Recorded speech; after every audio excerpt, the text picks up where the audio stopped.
The book of Ecclesiastes is filled with numerous contrasts. In fact, in Ecclesiastes chapter 9, verse 10, it talks about that whatever we find to do, we need to do that with all our might, and we need to do that with all our strength. And then in the very next couple of verses, it seems to almost go the opposite direction to stress the fact that even though work is significant and even though work is important and we should put our all into it and do it mightily, well, sometimes the satisfaction we might arrive from that could be shortcoming because it doesn't always turn out the way we might think it should. And in Ecclesiastes chapter 9, verse 11, he says, I returned and saw under the sun that the race is not always to the swift, nor the battle to the strong, nor bread to the wise, nor riches to the men of understanding, nor favor to the men of skill.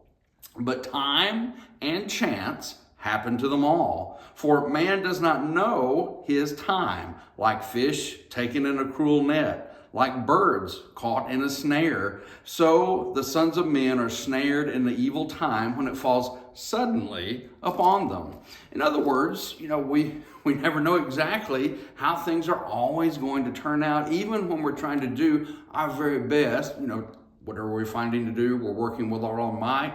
Even though when we're doing that, sometimes it may not go that way because the natural thought is that the fastest runner wins, the strongest man wins, and so on and so forth. But you and I both know from personal experience and from looking around at others, that's not always the way it goes because, as Solomon says, time and chance happen to them all.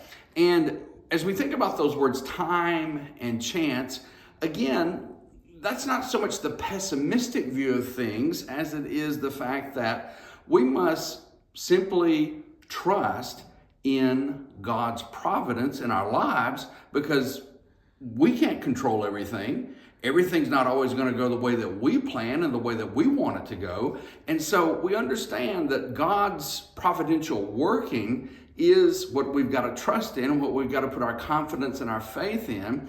And the idea of time, we don't have any control over that. The idea of chance there is the idea not so much about gambling or luck or anything like that, but it's simply understanding that sometimes circumstances are going to work out in a way that we may not expect at all.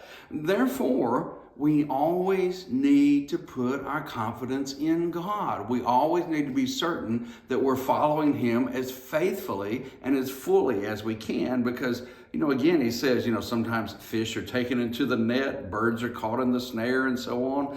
And it may go a very drastically different direction than we're hoping.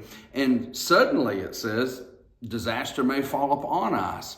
Well, let's put our hope and our assurance in the providence and in the will of God for our lives.